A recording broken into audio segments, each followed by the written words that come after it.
একটা দোকানদার কি করে প্রতিদিন সকাল থেকে ব্যবসা বাণিজ্য শুরু করে সন্ধ্যাবেলা যখন দোকানের শাটারটা বন্ধ করবে, বন্ধ করার আগে হিসাবে বসে দেখে সারাদিন কি করেছে। হ্যাঁ, সারাদিন হিসাব নিকাশ করে দেখে লাভ হলো না লস হলো। এই হিসাবটা আবার দুইজনে করে, এক হলো মালিক আর আরেক হলো মালিকের পক্ষ থেকে নিয়োজিত ম্যানেজার, যে দোকান মালিকের অনুপস্থিতিতে দোকান দেখভাল করে।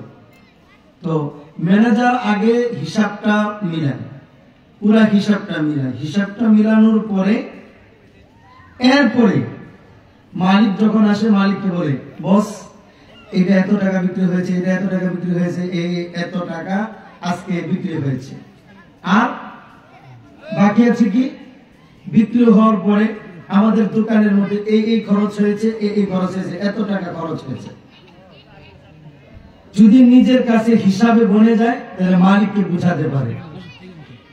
কোন কারণে যদি নিজেই হিসাব মিলাতে না পারে, আমার দিকে তাকান, অন্য কারো দিকে না, হ্যাঁ অন্য কারো দিকে না, আমার দিকে, আমি কথা বলছি, আমার দিকে দেখেন।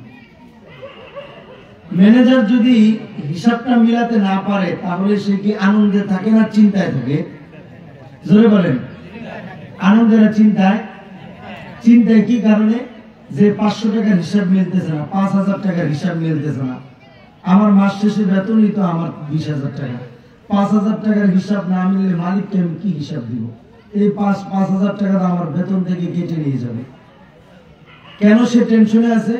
মালিককে হিসাব বুঝাতে পারবে না এই চিন্তায়, তাই না? ঠিক তেমনি ভাবে রব বলতেছেন, আমার আপনার প্রতিদিনের হিসাব প্রতিদিন করা চাই। রাত দিন শেষ হওয়ার আগে যদি আমার হায়াতে জিন্দিগির বাতি নিভে যায়, আমার তো আল্লাহর সামনে দাঁড়াতে হবে। আমার হিসাব আমার এমন ভাবে করা চাই যেন মালিক আমার কাছে হিসাব চাইলে আমি হিসাবটা দিতে পারি। তবে কোনো মানুষ তো আল্লাহর কাছে হিসাব দিয়া পার পেতে পারবে না। তবে গুনাহ যারা করে নাই, মানে গুনাহ কম হয়েছে, গুনাহ হওয়ার পর আল্লাহর কাছে ক্ষমা চেয়ে নিয়েছে, তাদের হিসাব লাগবে না, আল্লাহ তাদেরকে বিনা হিসাবে জান্নাত দিবেন। সুবহানাল্লাহ। হিসাবের কাঠগড়ায় তারাই দাঁড়াবে যারা গুনাহগার, যারা নাফরমান। কোন দিক দিয়ে হিসাব দিবেন আপনি? কথার কারণে আপনার হিসাব দিতে হবে। কোরআনে আল্লাহ বলেছেন, মা ইয়ালফিযু মিন কাওলিন ইল্লা লাদাইহি রাকিবুন আতীদ। দুইজন বন্ধু বান্ধব বসলে বেহুদা কথা, 2-4 মহিলা মা বোন বসলে বেহুদা কথা, অন্যের সমালোচনা, অন্যের দুশ্চর্চা, হ্যাঁ, চায়ের দোকানে অমুকের সমালোচনা, অমুকের দুশ্চর্চা। একটা কথা কি কখনো ভেবেছেন আপনি সকাল সন্ধ্যা যখনই যে কথাটা বলতেছেন, আপনার বালেগ হওয়ার পর থেকে নিয়ে এই পর্যন্ত প্রত্যেকটা কথা কিরামান কাতিবিন ইয়ালামুনা, তারা জানে মা তাফআলুন, আপনি কি করেন, তারা আপনার প্রত্যেকটা কথা লিখে রাখছে। 2 দিন আগে কি কয়টা কথা বলেছেন আপনি জানেন না, কিন্তু ফেরেশতারা জানে, লিখে রেখেছে। হাসরের ময়দানে আপনি নিজেও দেখবেন এমন এমন কথা আপনি বলেছেন, আপনার মনে নাই, কিন্তু ফেরেশতারা লিখে রেখেছে। ফেরেশতাদের অবস্থা দেখে ছোট থেকে ছোট কথা, বড় থেকে বড় কথা আপনি নিজের সামনে যখন দেখবেন, তখন আপনি নিজেই বলবেন, মালি হাযাল কিতাব লা ইউগাদিরু সগীরাতান ওয়ালা কাবীরাতান ইল্লা আহসাহা। আরে ছোট থেকে ছোট কথা, বড় থেকে বড় কথা, কোনো কথাই তো বাদ পড়ে নাই। ছোট থেকে ছোট কাজ, বড় থেকে বড় কাজ, কোনো কাজই তো বাদ পড়ে নাই, সব তো লিখে ফেলছে, কোনো কিছুই বাদ পড়ে নাই, সব ফেরেশতারা লিখে ফেলছে। হ্যাঁ, আপনি যা বলছেন, আপনি যা শুনছেন, আপনি যা ধরছেন, আপনি যা পা দিয়ে যে জায়গায় গেছেন, সব আপনার লেখা। এমনকি আপনার শরীরের চামড়া আছে না, আপনার হাত পা তো আপনার সাক্ষী দিবেই।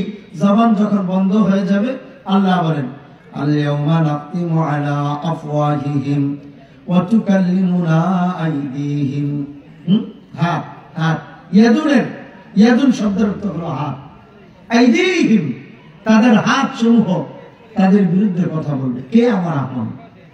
একটা মানুষের সবচেয়ে কাছে কে থাকে বলেন? কে থাকে কাছে? আল্লাহ তো আছেই, আল্লাহ তো কাছে আছে, এটা আপনি কইলেও আছে না কইলেও আছে। আমার হাত, আপনার মা বাবা কি আপনার পাশে আছে? আমার সাথে আছে আমার হাত, আমার নিকটে আছে আমার পা। কেমন নিকটে? লাইগে আছে, লাইগে আছে। আপনার বিবি আপনার পাশে আছে, কিন্তু আপনার হাত তো লাইগে আছে।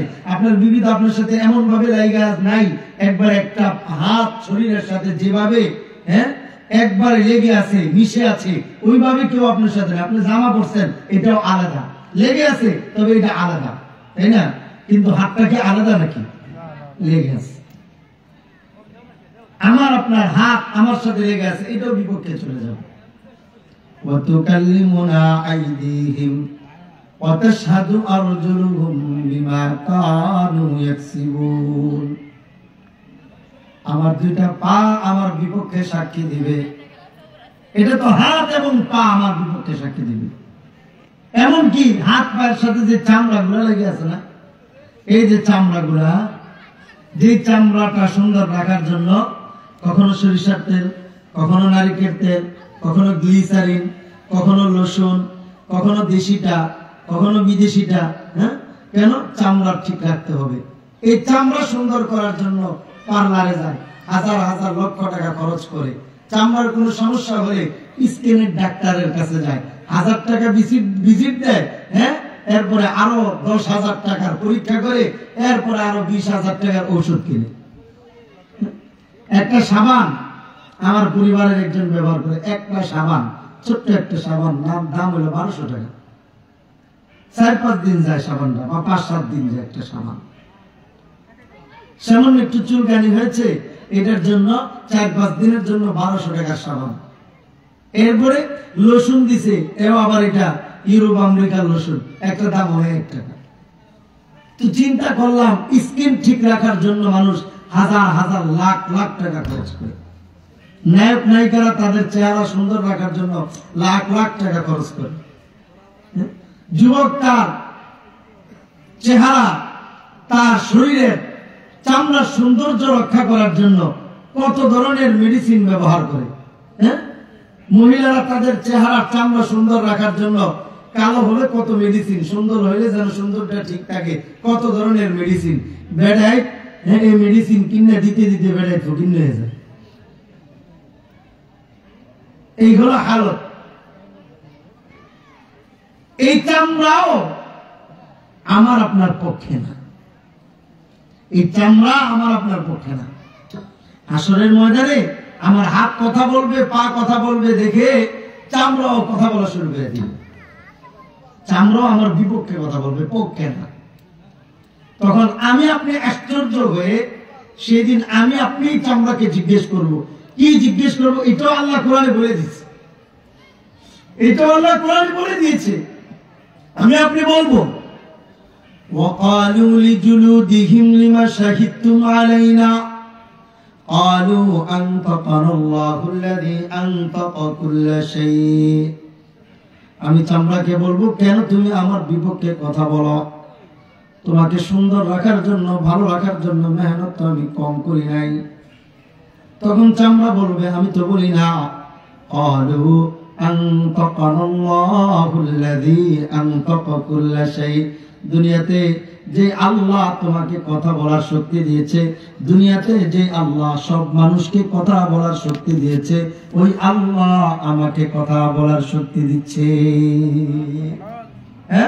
তাহলে আমার বিপক্ষে কে আছে? আমার পক্ষে কোন?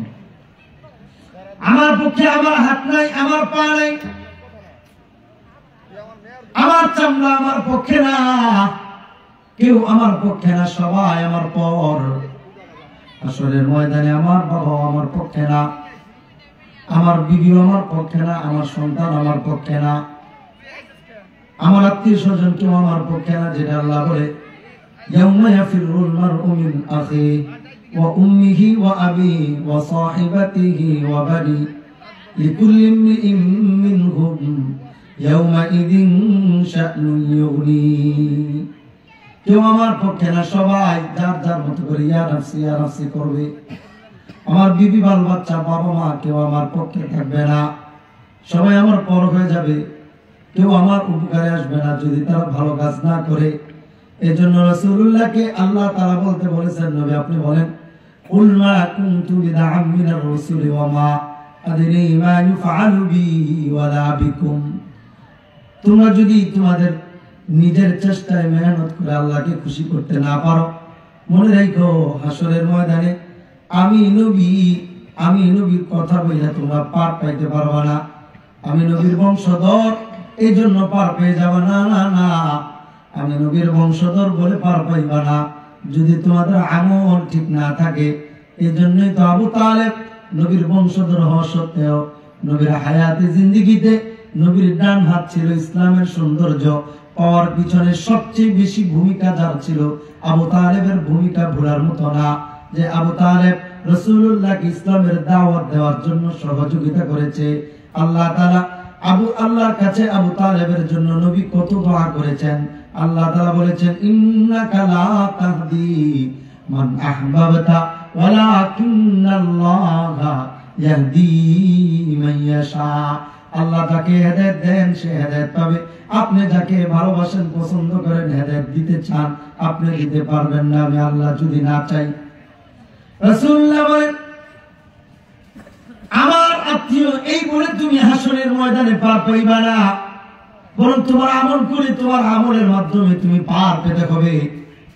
এই জন্যই তো আল্লাহ তাআলা কোরআনের মধ্যে বলেন, কেউ আমার আপন না, না আমার হাত, না আমার পা, না আমার বিবি, না আমার বাল বাচ্চা, না আমার আত্মীয় স্বজন, কেউ আমার আপন না। সেই দিন আমার আপন একমাত্র হবে মুহাম্মাদুর রাসূলুল্লাহ সাল্লাল্লাহু আলাইহি ওয়াসাল্লাম।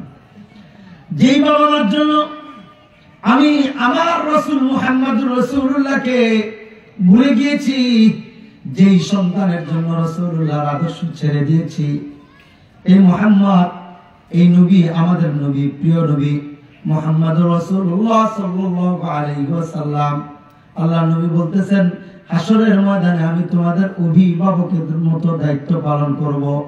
দুনিয়ার মধ্যে সন্তান বিপদে পড়লে অভিভাবক যেমন দৌড়ে আসে, রাসূলুল্লাহ বলেন হাসরের ময়দানে আমি নবী তোমাদের অভিভাবকত্বের দায়িত্ব পালন করব, অভিভাবক হয়ে তোমাদের দায়িত্ব পালন করব। দুনিয়ার সবাই তোমাকে ভুলে যাবে, যাদের কারণে তোমরা আমাকে ভুলে গিয়েছো, আমি নবী কিন্তু তোমাদেরকে ভুলবো না। তোমাদের কথা স্মরণ রাখবো যদি তোমরা দুনিয়াতে আমি নবীর কথা স্মরণ রাখো।